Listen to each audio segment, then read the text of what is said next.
आ गया ना। चलिए,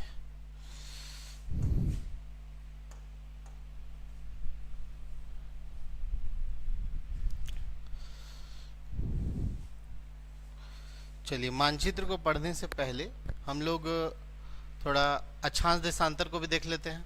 ठीक है, झारखंड का अक्षांशीय विस्तार क्या है, देशांतरीय विस्तार क्या है, ये सब भी पता होना चाहिए। तो आप लोग को ऐसे पता भी होगा कि अक्षांश देशांतर यानी कि लैटिट्यूड और लॉन्गिट्यूड क्या होता है। ये भूमध्य रेखा है जो कि 0 डिग्री क्या होता है, अक्षांश रेखा होता है। ठीक है, 0 डिग्री अक्षांश रेखा होता है। इसके जो दक्षिण में है ये क्या है, दक्षिणी गोलार्ध,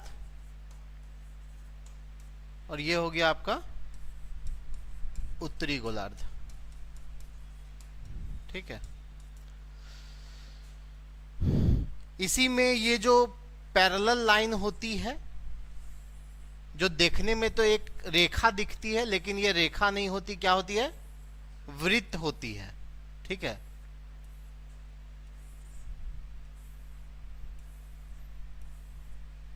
ये सारी क्या है, अक्षांश रेखाएं हैं, लैटिट्यूड जिसको बोलते हैं। बीच वाला का कलर थोड़ा हम लोग चेंज कर देते हैं ताकि हम लोग को समझ में आ जाए। इसके उत्तर में जितने भी कंट्रीज हैं यानी कि उत्तरी गोलार्ध में है, भारत भी कुछ यहां पर है, मान लेते हैं कि भारत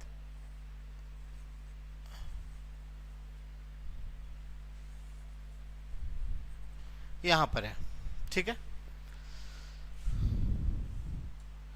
तो भारत का जब अक्षांशीय विस्तार की बात करते हैं तो इसका मतलब यह होता है कि भारत के सबसे दक्षिणी बिंदु से एक अक्षांश रेखा गुजर रही होगी और एक भारत के सबसे उत्तरी बिंदु से अक्षांश रेखा गुजर रही होगी, वही कहलाएगी भारत का अक्षांशीय विस्तार। मतलब यहां से लेकर के यहां तक भारत कितना फैला हुआ है। ठीक है, उसको हम लोग लैटिट्यूडनल एक्सटेंशन बोलते हैं।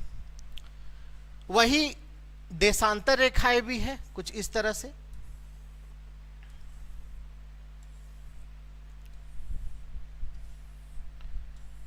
तो कुछ ऐसी भी देशांतर रेखा होगी जो भारत के सबसे पूर्वी बिंदु अरुणाचल प्रदेश से क्रॉस कर रही होगी, और एक ऐसी रेखा भी होगी जो कि यहां गुजरात को टच करके उसके आखिरी पॉइंट को टच करके निकल रही होगी।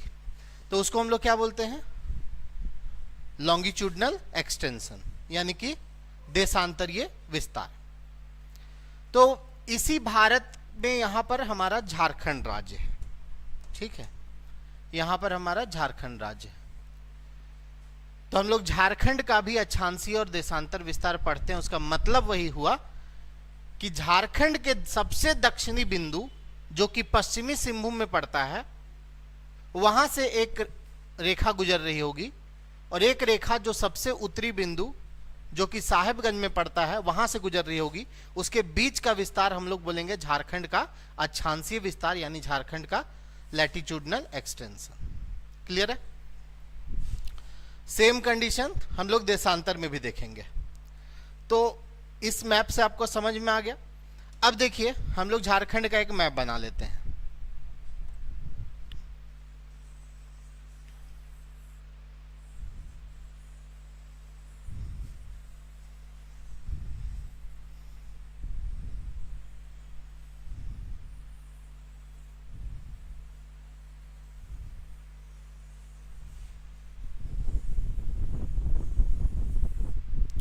ये मान लीजिए झारखंड है। ठीक है, हम लोग यह पढ़ते हैं कि झारखंड का जो सबसे पश्चिमी बिंदु है वो कौन सा है, ये कहां पर है, यहां पर है, मान लीजिए गढ़वा है। ठीक है, सबसे पश्चिमी बिंदु गढ़वा। ठीक है, जो सबसे पूर्वी बिंदु आता है वो आता है पाकुड़ में। ठीक है, तो झारखंड का पूरब से पश्चिम का जो विस्तार है वो कितना है?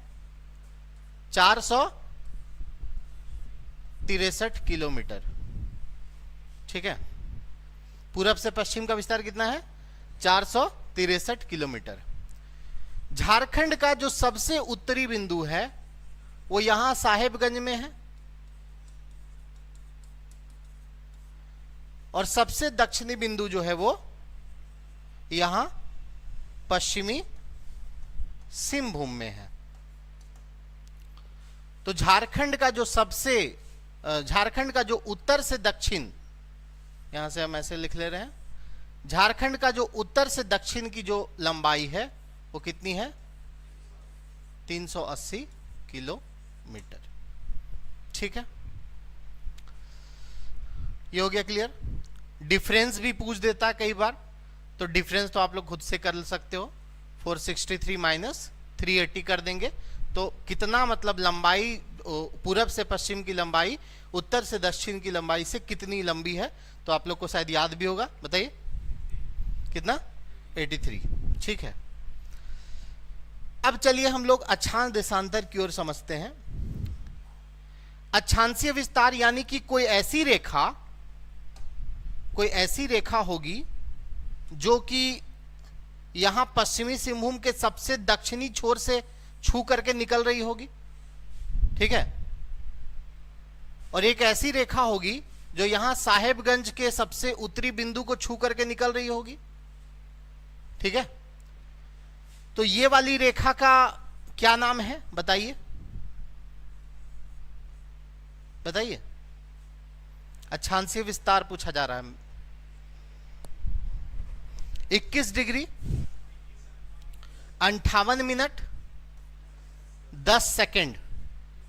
ठीक है, पूरी डिग्री वाली रेखा नहीं है, ये मिनट सेकंड के साथ है। 21 डिग्री 58 मिनट 10 सेकंड वाली रेखा जो है वो झारखंड के सबसे दक्षिणी बिंदु को छू करके निकल रही है। वही 25 डिग्री 19 मिनट 15 सेकेंड वाली जो रेखा है, अक्षांश रेखा, वो साहेबगंज के सबसे उत्तरी बिंदु को छू करके निकल रही है। ठीक है, तो इसी आधार पर हम लोग बोलते हैं कि झारखंड का अक्षांशीय विस्तार कितना है। अक्षांशीय विस्तार की जब हम बात करते हैं तो उसको रटना बिल्कुल नहीं है, समझना है ऐसे कि जो सबसे दक्षिणी बिंदु को छू के निकल रही है वो कौन सी रेखा है? 21 डिग्री 58 मिनट 10 सेकेंड उत्तरी, है ना, से 25 डिग्री 19 मिनट 15 सेकेंड उत्तरी। दोनों उत्तरी क्यों बोले, समझ में आ गया सबको? क्योंकि पूरा जो भारत जो है उत्तरी गोलार्ध में स्थित है, यहां पे दक्षिणी की बात होगी नहीं। ठीक है, तो ये हो गया हमारा अक्षांशीय विस्तार। अब हम लोग बात करते हैं देशांतरीय विस्तार की। तो देशांतरीय विस्तार यानी कि एक ऐसी देशांतर रेखा जो गढ़वा के इस बिंदु को छू करके निकल रही होगी, और एक ऐसी देशांतर रेखा जो पाकुड़ के इस बिंदु को छू करके निकल रही होगी। ठीक है, तो रेखा का नाम बताइए, देशांतर रेखा का क्या नाम है इसका? 83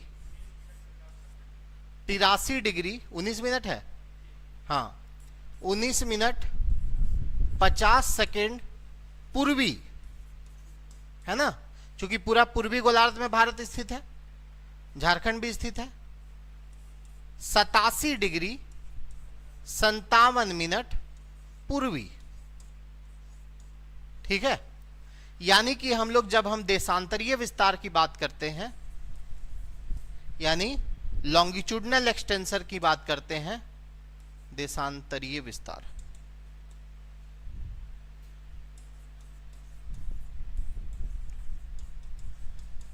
तो क्या हो जाता है? 83 डिग्री 19 मिनट कितना सेकेंड? 50 सेकेंड पूर्वी से 87 डिग्री 57 मिनट पूर्वी। ठीक है।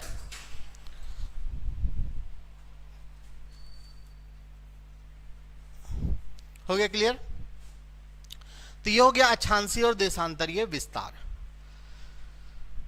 ये अगर क्लियर हो गया तो एक चीज और यहां से हम लोग क्रिएट कर सकते हैं, नई नई चीजें हम लोग यहां पे सीख सकते हैं कि अगर मैं आपसे पूछूं कि अगर हम लोग कुल रेखा को जब हम लोग काउंट करते हैं, जब हम लोग ग्लोब पढ़ते हैं तो कुल रेखा को हम लोग काउंट करते हैं ना, तो कुल रेखा में हम लोग केवल डिग्री वाली रेखा को काउंट करते हैं, मिनट सेकंड को तो नहीं करते हैं। तो उस केस में अगर हम आपसे पूछें कि झारखंड से कितनी अक्षांशीय रेखा गुजरती है, कितनी गुजरती है? क्योंकि देखो आप 21 डिग्री वाली रेखा तो नहीं गुजरती है, देखो गुजरती है क्या? 21 डिग्री कुछ मिनट से ना स्टार्ट होता है, 21 डिग्री वाली रेखा तो और नीचे होगी, तो 21 डिग्री वाली रेखा को हम लोग नहीं मानेंगे जो झारखंड से गुजरती है। 22 डिग्री वाली गुजरेगी, 23 डिग्री गुजरेगी, 24 गुजरेगी, 25 भी गुजरेगी, ठीक है, क्योंकि 25 डिग्री 19 मिनट वाली रेखा लास्ट रेखा है, तो 25 भी गुजरेगी। यानी कि झारखंड से कुल कितनी अक्षांशीय रेखा गुजर रही है? 4 अक्षांशीय रेखा गुजर रही है। क्लियर हो गया? उसी तरह अगर हम आपसे बोले कि देशांतरीय रेखा के बारे में बात करिए तो 83 डिग्री वाली रेखा तो नहीं गुजरेगी, गुजरेगी क्या? नहीं गुजरेगी, यानी 84 गुजरेगी फर्स्ट रेखा। आ रहा है समझ में आपको? 84 गुजरेगी, 85 भी गुजरेगी, 86 भी गुजरेगी, 87 भी गुजरेगी, क्योंकि 87 57 लास्ट रेखा है। यानी झारखंड से, नोट पॉइंट में एक बात डाल सकते हैं कि झारखंड से 4 अक्षांशीय रेखा और 4 देशांतरीय रेखा गुजरती है, ठीक है। बाकी कर्क रेखा की कहानी आप लोग जानते हैं, कर्क रेखा भी झारखंड के बीचों बीच से गुजरती है, ठीक है। और हाँ, कर्क रेखा के बारे में बताएंगे। ये क्लियर हो गया? चलिए, तो मैप में कल तो हम लोग डिस्ट्रिक्ट वाला देख ही लिए थे ना, कौन कौन सा किसके साथ ये होता है, ठीक है। कुछ नोट करना है क्या? आगे बढ़े?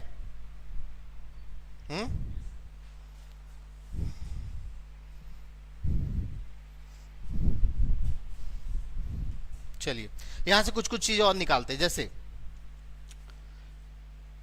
एक क्वेश्चन ये है कि ये मान लीजिए ये पश्चिमी सिंहभूम है, ठीक है, पश्चिमी सिंहभूम है। तो पश्चिमी सिंहभूम में आप देख रहे हैं तीनों साइड से क्या है, क्या है? उड़ीसा है। इसको ध्यान रखिएगा कि पश्चिमी सिंहभूम एक ऐसा जिला है झारखंड में जो 3 ओर से उड़ीसा से घिरा हुआ है, ठीक है। सबसे पूर्वी यहीं पर आ गया, सबसे पूर्वी जिला कौन सा हो गया? पाकुड़। सबसे पश्चिमी जिला कौन सा हो गया?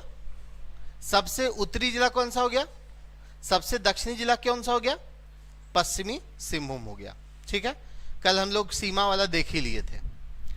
चलिए हम लोग आगे बढ़ते हैं। सामान्य परिचय के सेगमेंट को आगे बढ़ाते हुए कुछ चीजें और भी जानना जरूरी है, जैसे कि झारखंड का जो राजकीय प्रतीक वगैरह है, ठीक है। एक साथ हम इसका पूरा नोट्स अपलोड कर देंगे, जो पूरा सामान्य परिचय का जो सेगमेंट है उसको एक ही साथ अपलोड हो जाएगा। तो राजकीय प्रतीक आप लोग तो सबको पता ही होगा, लेकिन कुछ चीज हम इसमें एक्स्ट्रा ऐड किए हैं। एक बार एक एग्जाम में क्वेश्चन पूछा गया था कि कोई झारखंड का राजकीय प्रतीक दिया हुआ था और बोला था कि ये और किस राज्य का राजकीय प्रतीक, ठीक है। तो इसलिए हमने जितने भी राजकीय प्रतीक है सबका डेटा निकाला है और कौन कौन से राज्य का है। साथ ही साथ इसमें हम लोग झारखंड की जो राजकीय भाषाएं हैं, जिसको रघुवर दास के समय दर्जा मिला है, जो द्वितीय राजकीय भाषा जिसकी संख्या 16 है, उसके बारे में भी हम लोग जानेंगे। तो चलिए हम लोग स्टार्ट करते हैं झारखंड का राजकीय प्रतीक।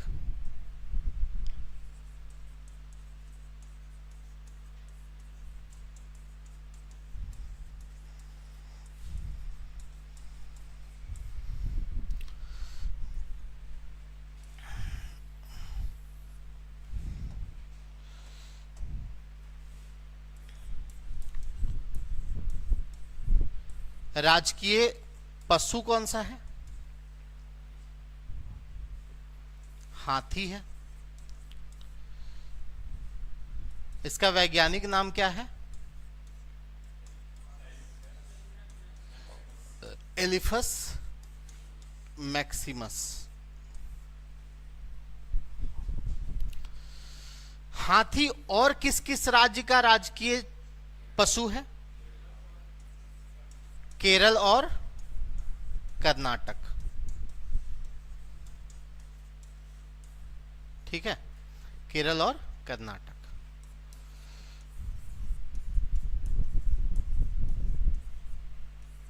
राजकीय अगर हम बात करें वृक्ष की, साल, इसको सखुआ भी बोलते हैं। क्या बोलते हैं इसको वैज्ञानिक नाम में? सोरिया रोबस्टा।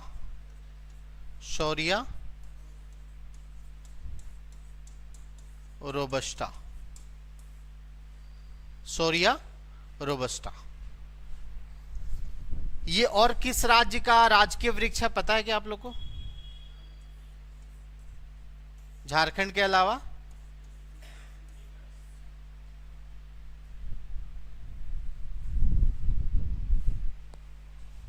यूपी का है कंफर्म?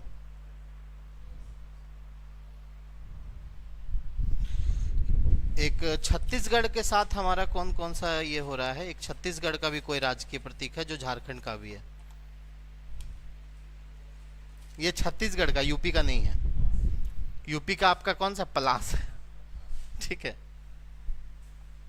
झारखंड और छत्तीसगढ़, ये दो राज्यों का राजकीय वृक्ष कौन सा है? साल है।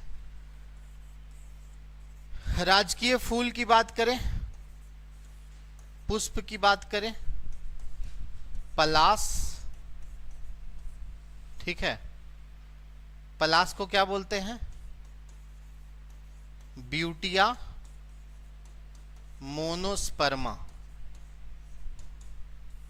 ठीक है, ब्यूटिया मोनोस्पर्मा जो रेड वाली होती है, उसकी अलग अलग कलर का भी होता है पलास फूल, समझे? इसका वैज्ञानिक नाम अलग होता है, लेकिन झारखंड का है वो रेड वाला है। ये पलास को हम लोग टेसू भी बोलते हैं, पता है? टेसू भी कहा जाता है इसको, पलास को। ठीक है, और ये पलास जो है वो झारखंड के अलावा यूपी का भी है। झारखंड और यूपी। ठीक है, राजकीय वृक्ष साल जो कि झारखंड के जनजातियों का एक बहुत ही महत्वपूर्ण वृक्ष है। झारखंड के जनजातियों की धार्मिक क्रियाकलापों में इस वृक्ष का बहुत महत्व है। राजकीय पशु अगर हम हाथी की बात करें तो इतिहास के समय से ही झारखंड में हाथियों का एक बहुत महत्वपूर्ण ये रहा, रोल रहा है, क्योंकि मगध टाइम में भी झारखंड के हाथी का यूज होता था। ठीक है, और झारखंड एक ऐसा राज्य है जहां पर पूरे देश का पहला गज आरक्ष भी घोषित किया गया है, जो दालमा में है। ठीक है, हाथी परियोजना भी यहीं से स्टार्ट हुआ। तो यहाँ पर हाथियों के लिए जो इन्वायरमेंट चाहिए वो यहाँ पर मौजूद है, इसलिए यहाँ पे हाथी की आबादी लगातार बढ़ रही है। और इसका गवर्नमेंट ने भी इसके लिए प्रयास किया कि झारखंड में हाथियों का जनसंख्या को कैसे बढ़ाया जाए। ठीक है, झारखंड के आपदाओं में भी झारखंड में हाथियों का आतंक का एक बहुत बड़ा रोल है। अलग अलग स्थानों पर हाथी मानवीय क्षेत्रों में घुस करके नुकसान पहुंचाते हैं। ठीक है, अब चलिए राजकीय पक्षी पर बात कर लेते हैं। यहां तक हो गया। इसको पलास को ना टेसू भी बोलते हैं, एक इसको ढाक भी बोलते हैं, इसको परसा भी बोलते हैं। ढाक भी इसको कहा जाता है, परसा भी कहा जाता है, ये सब ध्यान रखिएगा। और एक चीज और क्या बोलते हैं पलास को? फ्लेम ऑफ द फॉरेस्ट, जंगल की आग भी बोलते हैं, क्योंकि जंगल में जब पलास फूलता है ना तो बिल्कुल जंगल में आग जैसा दिखाई पड़ता है। तो पलाश फूल को फ्लेम ऑफ द फॉरेस्ट भी कहा जाता है, इसको भी ध्यान रखिएगा, फ्लेम ऑफ द फॉरेस्ट।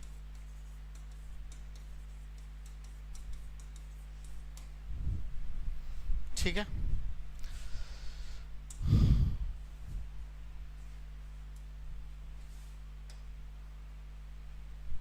एक क्या बच गया प्रतीक में, राजकीय पक्षी ना। राजकीय पक्षी की अगर हम बात करें तो यह है कौन सा, एशियाई कोयल। एशियाई कोयल, एशियाई कोयल झारखंड के अलावा पुद्दुचेरी का भी राजकीय पक्षी है। झारखंड एवं पुद्दुचेरी जो कि एक केंद्र शासित प्रदेश है, यहां का भी है। और इडीनेमस स्कोलोपेसियस इसका वैज्ञानिक नाम है, इडीनेमस स्कोलोपेसियस, स्कोलोपिसियस।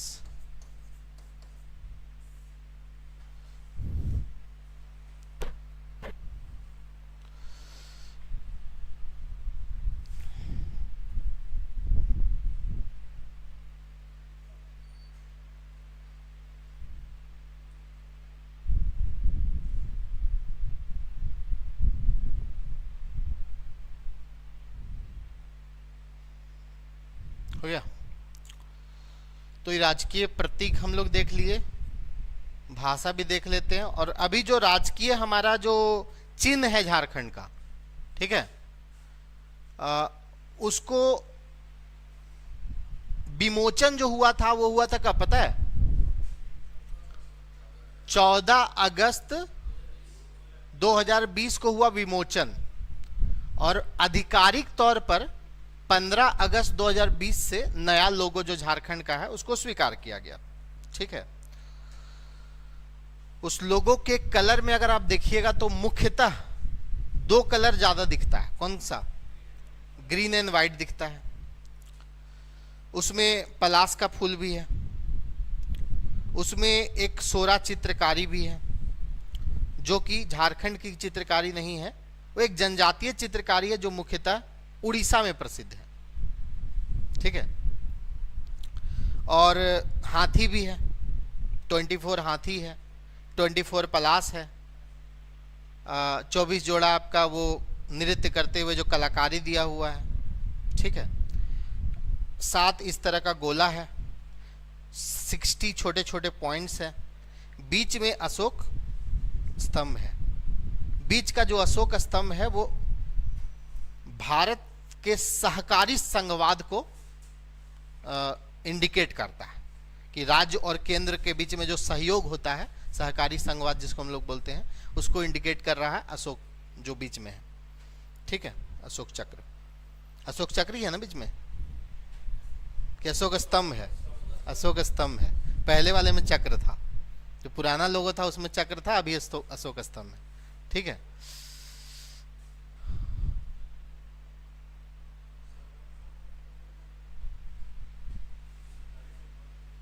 जो से बोले नहीं सुना। सहकारी संघवाद का मतलब ये होता है, संघवाद का मतलब क्या होता है जानते हैं, भारत जैसे राज्यों का संघ है, तो राज्यों का संघ है, इसका मतलब ये हुआ कि भारत जो है वो राज्यों से मिलकर बना हुआ है। ठीक है, और किसी भी राज्य को भारत से अलग होने का अधिकार नहीं है। ठीक है, ये संघ का मतलब होता है, भारत राज्यों का संघ। और सहकारी संघवाद का मतलब ये होता है कि केंद्र और राज्य मिलकर काम करेंगे।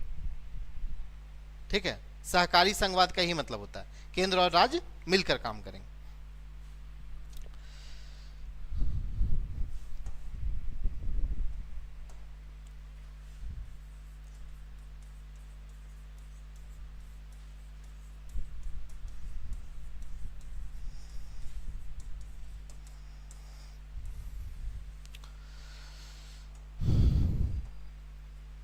ऐसे तो आपको पता है राजकीय भाषा तो हिंदी ही है, राजकीय भाषा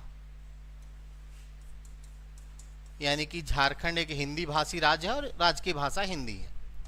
लेकिन अगर हम द्वितीय राजकीय भाषा की बात करें,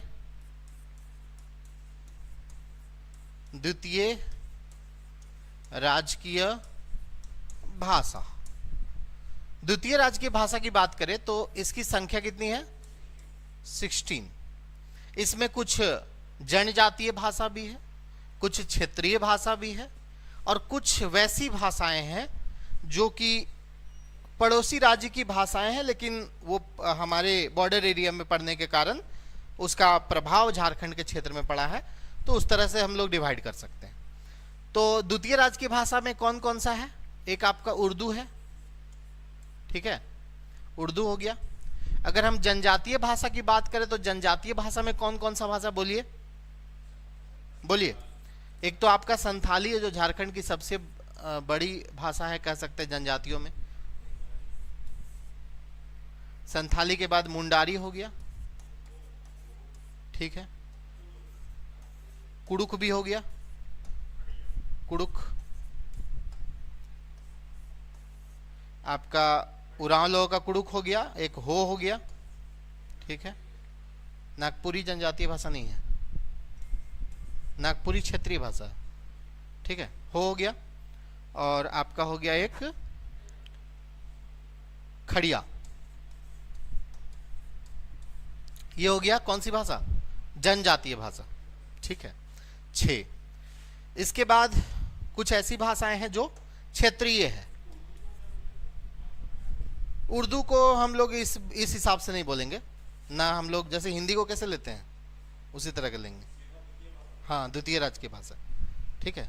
ये चूंकि हम लोग जनजातीय भाषा यहाँ पे पढ़ते हैं, क्षेत्रीय जनजातीय, इसलिए इसको हम डिवाइड कर रहे हैं, याद करने में सहूलियत होगा आप लोग को।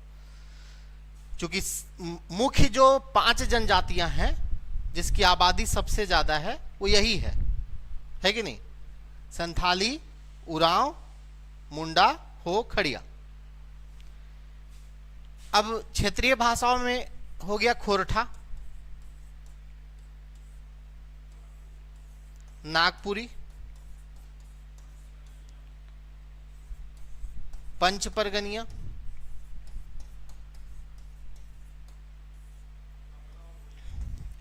पंच परगनिया, कुरमाली भी है,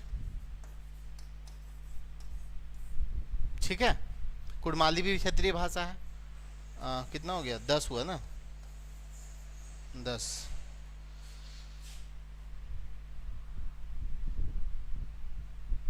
और बताइए जिसका असर पड़ा है, जैसे बंगला, बांग्ला हो गया, उड़िया भी हो गया, भोजपुरी हो गया,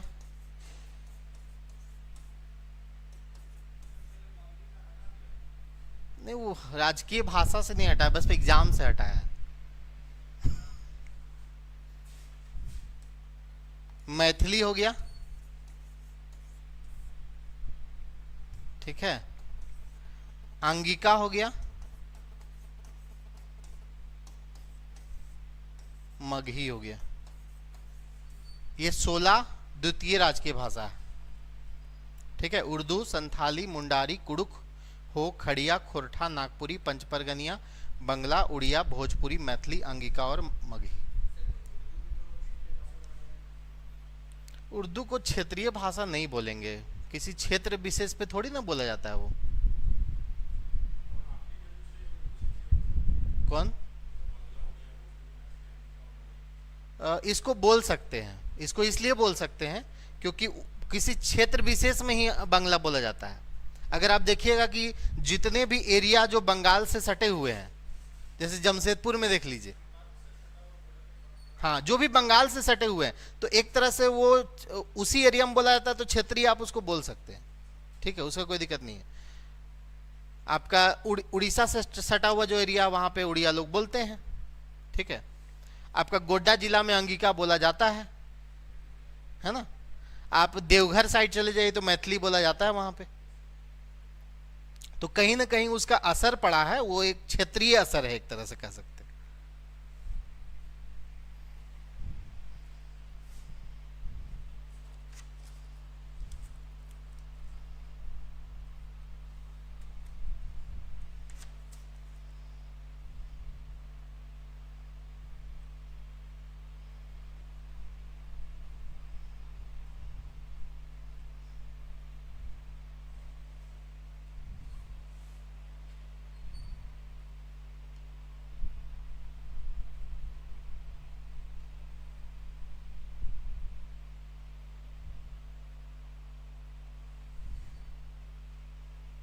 ठीक है, यहाँ तक हो गया आप लोग का। क्या बच गया सामान्य परिचय में?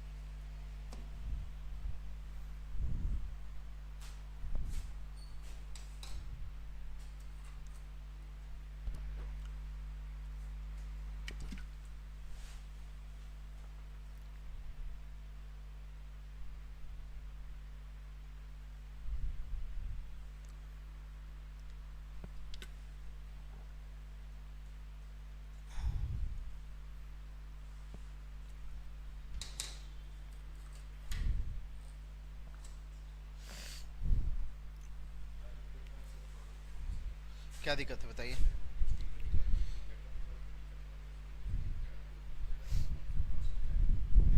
एग्जैक्ट जगह, जैसे कुछ कुछ जगह कहीं कहीं मेंशन है। जैसे अगर हम बात करें रांची, ठीक है, तो रांची में ओरमांझी और कांके, ठीक है, ये दो जगह है। अगर हम बात करें रामगढ़, तो रामगढ़ में आपका है गोला। किसी स्रोत में बोकारो का भी कुछ पॉइंट दिया हुआ है, ठीक है। तो इसीलिए 6 डिस्ट्रिक्ट मानते हैं हम लोग कि 6 डिस्ट्रिक्ट से कर्क रेखा गुजरता है। ज़्यादातर किताब 5 डिस्ट्रिक्ट दिया रहता है, लेकिन ऐसे भी मैप भी देखिएगा तो आपको लगेगा कि 6, इतना ज़्यादा तो कर्व तुरंत झारखंड में एक जिला में नहीं मुड़ जाएगा, है ना। तो 6 डिस्ट्रिक्ट मानते हैं। आपका इधर से स्टार्ट होता है, कहाँ से? आपका लोहरदगा लातेहार से स्टार्ट होता है। लातेहार फर्स्ट डिस्ट्रिक्ट है जहाँ से इधर से इंटर कर रहा है। फिर आपका गुमला है, फिर लोहरदगा है, ठीक है, फिर आपका रांची है, फिर आपका रामगढ़ है, फिर बोकारो है। देने दीजिए ना, उससे क्या, कोई उसका ये है कि कहाँ से हम दे रहे हैं?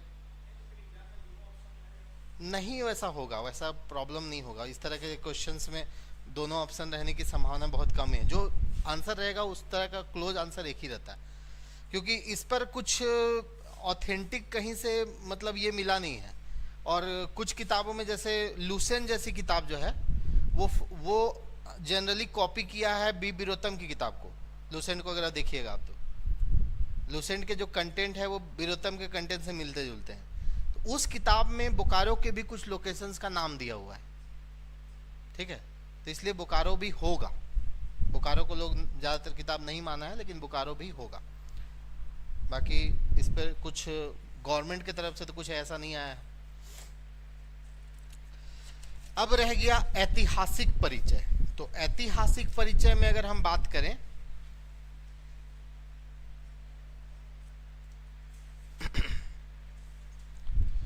तो मेनली हम लोग झारखंड के ऐतिहासिक परिचय में क्या पढ़ते हैं? नाम पढ़ते हैं ना।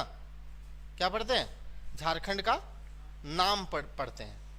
तो कई नामों से झारखंड को पुकारा गया है प्राचीन काल से ही, अलग अलग नाम से। प्राचीन काल के नाम तो थोड़ा ज़्यादा अटपटे थे, मध्यकाल आते आते थोड़ा नाम में थोड़ा चेंजेज आया, झारखंड का भी यूज होने लगा, ठीक है। तो चलिए आइए देखते हैं इसको भी।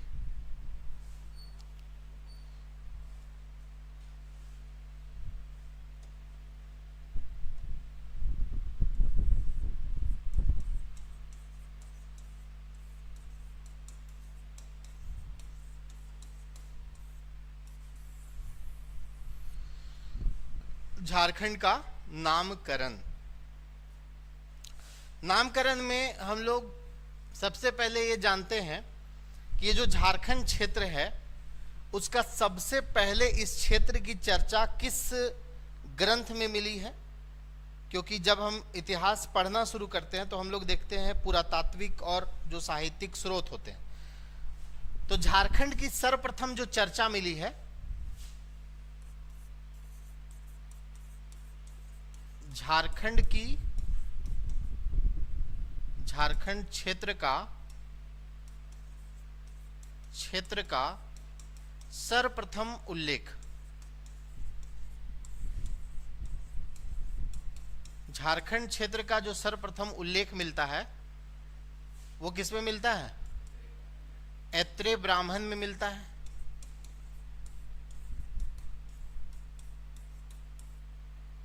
जो कि एक ब्राह्मण ग्रंथ है, ठीक है। ऋग्वेद में भी मिलता है, लेकिन सबसे पहले जो उल्लेख मिलता है किसमें मिलता है? ऐत्रेय ब्राह्मण में सबसे पहले उल्लेख मिलता है, इस क्षेत्र के बारे में चर्चा मिलता है। और किस नाम से मिलता है? पुंड या फिर पुंड्र। पुंडरिक देश थोड़ी मिलता है इसमें, पुंडरिक देश तो महाभारत में बोला गया, ठीक है। ये हो गया झारखंड क्षेत्र का। क्योंकि झारखंड नाम से तो नहीं मिला है, किस नाम से मिला है? पुंड या फिर पुंड्र नाम से मिला है। ब्राह्मण ग्रंथ इसको बोला जाता है, हाँ, ठीक है। जैसे वेद पुराण उपनिषद है ना, उसी तरह ब्राह्मण ग्रंथ भी है। फिर झारखंड क्षेत्र का हो गया। वही झारखंड शब्द के बारे में, जिस नाम से भी हम लोग का राज्य है, झारखंड शब्द का प्रथम उल्लेख जो हम लोग को मिला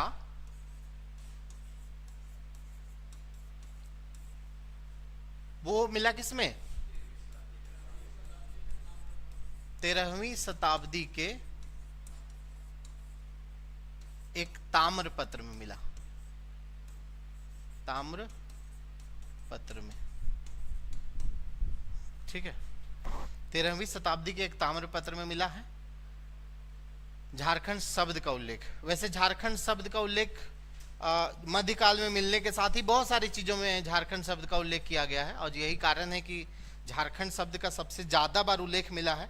इसलिए झारखंड शब्द को वेटेज देते हुए झारखंड नाम रख दिया गया, क्योंकि बहुत उल्लेख मिला झारखंड शब्द का। अभी हम लोग देखेंगे इसके बारे में। तो सबसे पहले आइए देख लेते हैं कि झारखंड को किस किस नाम से पुकारा गया। जैसे हमने देखा कि ऐत्रेय ब्राह्मण में, ऐत्रेय ब्राह्मण में किस नाम से? पुंड या फिर पुंड्र, ठीक है, ऐत्रेय ब्राह्मण में। उसी तरह अगर हम बोलें कि विष्णु पुराण में क्या बोला गया, बोलिए। विष्णु पुराण में मुंड, ठीक है। वायु पुराण में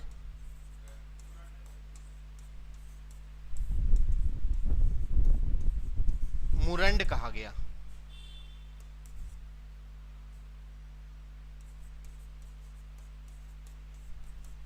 समुद्रगुप्त के प्रयाग प्रशस्ति में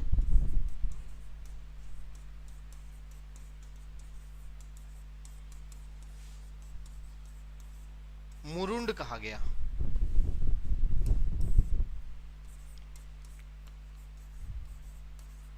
टॉलमी द्वारा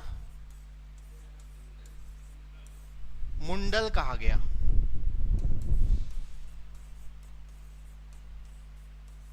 महाभारत में क्या बोला गया?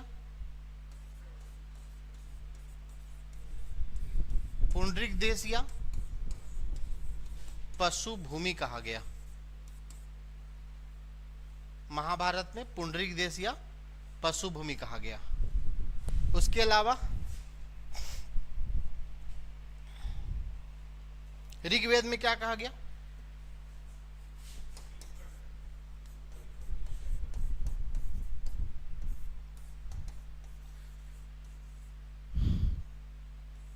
किक्कट भी बोला गया है, किक्कट भी बोला गया है। किक्कट बोल सकते हैं, किक्कट प्रदेश नहीं है। ऋग्वेद में क्या है? किक्कट बोला गया। ऋग्वेद में किक्कट प्रदेश किस में बोला गया? भागवत पुराण में बोला गया है।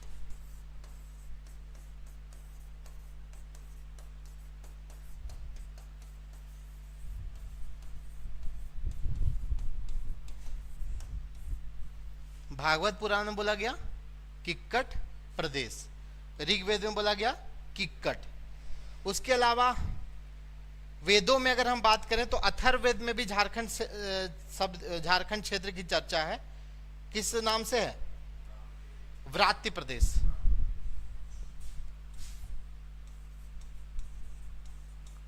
अथर्ववेद में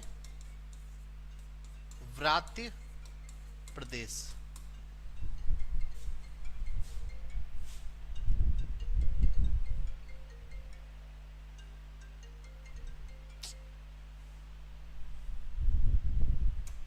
अथर्ववेद में व्रात्य प्रदेश।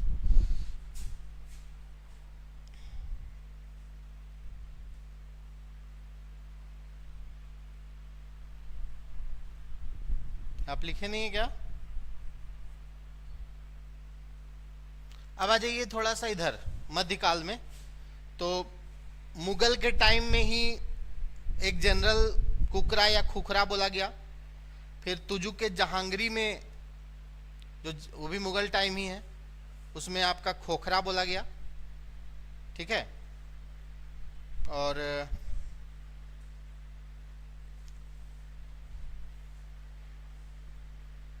ईस्ट इंडिया कंपनी क्या बोला? छोटा नागपुर जो हम लोग का नाम है यहाँ का, वो ईस्ट इंडिया कंपनी का दिया हुआ नाम है। आईने अकबरी में क्या बोला गया? आईने अकबरी में कोकरा या खंकारा। ठीक है। आईने अकबरी, आईने अकबरी, कोकरा या खंकार। मुगल काल में जनरली हम लोग देखते हैं तो कुकरा या खुखरा।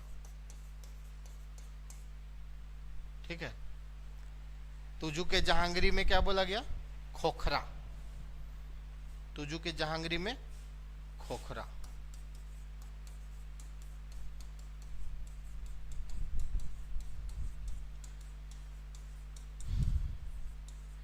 आप लोग देख रहे हैं कि मुगल काल में सब एक जैसा नाम है। ठीक है।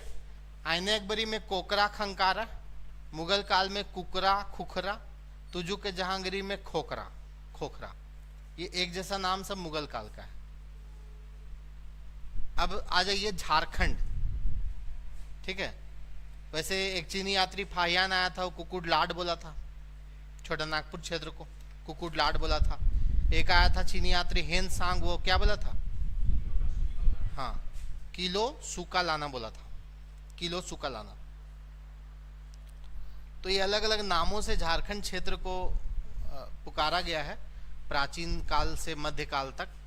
छोटा नागपुर बोला गया ईस्ट इंडिया कंपनी द्वारा, छोटा नागपुर।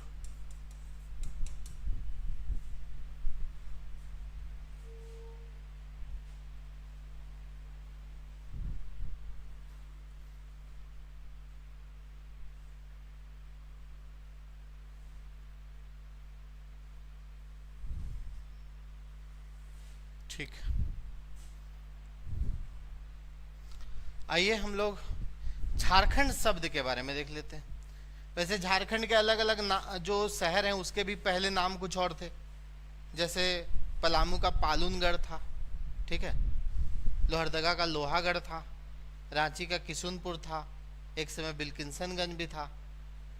ठीक है। ये कुछ नाम है। आपका जो संथाल परगना है उसको हम लोग एक टाइम में नरीखंड भी बोलते थे, फिर कंकजोल भी बोला गया। तो ये अलग अलग झारखंड के नाम हैं। अब झारखंड शब्द की बात अगर हम करें, झारखंड शब्द, तो इस नाम के बारे में अगर हम बात करें तो सबसे पहले तो देखें आप लोग 13वीं शताब्दी के ताम्रपत्र में।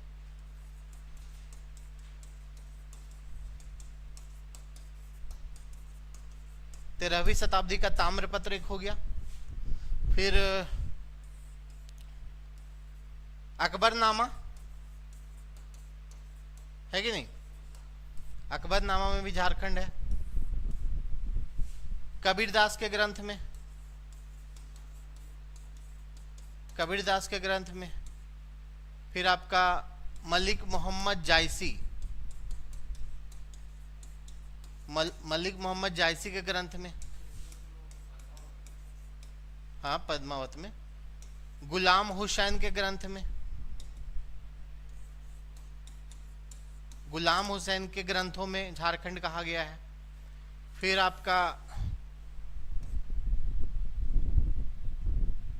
तारीख ए बंगला में, तारीख ए बंगला में, तारीख ए फिरोज शाही में,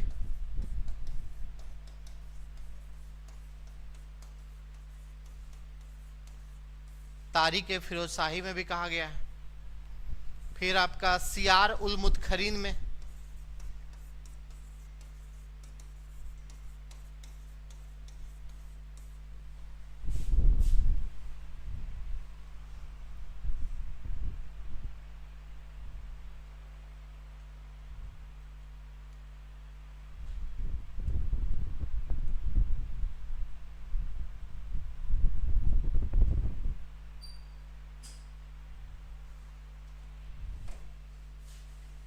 ठीक है, सियार उल मुतखरीन में भी झारखंड बोला गया है। चैतन्य महाप्रभु के ग्रंथों में, चैतन्य महाप्रभु, चैतन्य महाप्रभु का जो ग्रंथ है उसमें भी झारखंड शब्द का को झारखंड, झारखंड क्षेत्र को झारखंड ही बोला गया है। एक शम्स ए सिराज है, शम्स ए सिराज के ग्रंथों में, शम्स ए सिराज। तो इतना सारा है जिसमें झारखंड को झारखंड नाम से ही पुकारा गया है।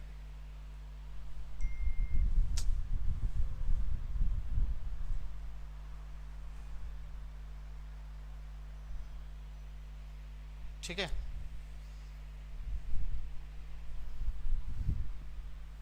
चलिए जल्दी जल्दी हो गया सामान्य परिचय में, मैक्सिमम चीज़ें तो कवर हो ही गई। अब हम लोग चैप्टर में घुस जाएंगे नेक्स्ट क्लास से।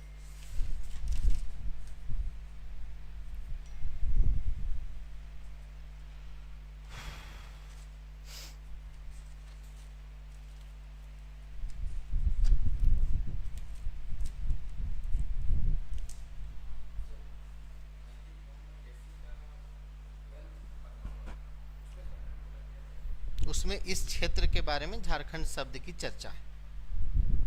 ठीक, कहीं एक आध जगह होगा, वैसा कोई ये नहीं है।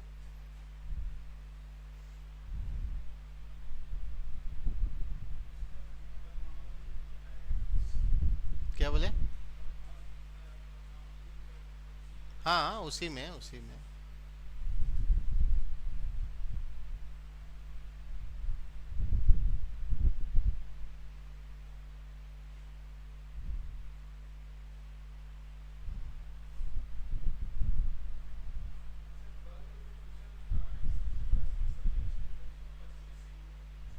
गलती लिखा हुआ है, जो बुक में लिखा हुआ काट दीजिए सीधा। अभी आप लोकसभा का चुनाव देखिए, उसमें लोकसभा का आ रहा है ना, चुनाव आयोग का वेबसाइट देखिए, आपको सिम मिल जाएगा।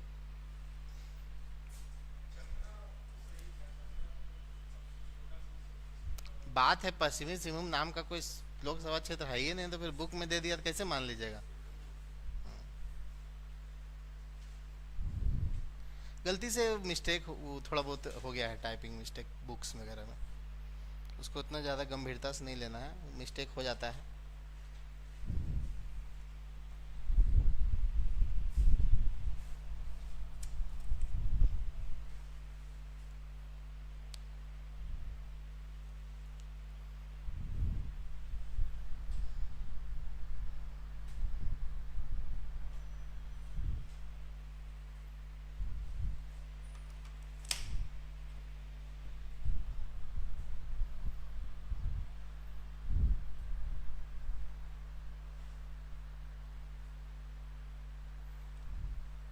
नेक्स्ट वीक का जो शेड्यूल है, कल तो क्लास चलेगा, उसके बाद परसों टेस्ट एक हो जाएगा आप लोग का। नेक्स्ट वीक का जो शेड्यूल है उसमें आपका मंडे ट्यूसडे 2 दिन रीजनिंग का क्लास है, first class, second class computer का है और थर्ड क्लास साइंस का है। और फिर उसके बाद थर्सडे को आपका मैथ्स है, झारखंड जीके है, साइंस है। फ्राइडे को मैथ्स है, झारखंड जीके है, साइंस है। फिर मैथ, झारखंड जीके, साइंस है। 25 तारीख को इलेक्शन के दिन छुट्टी है, जो कि सैटरडे पड़ रहा है। हाँ? ओपन वाला टेलीग्राम चैनल में नहीं है क्या? करियर फाउंडेशन टेलीग्राम चैनल नहीं है? क्यों नहीं है? म्यूट करके रख लीजिए उसको। टेलीग्राम चलाते ही नहीं है? व्हाट्सएप चलाते हैं।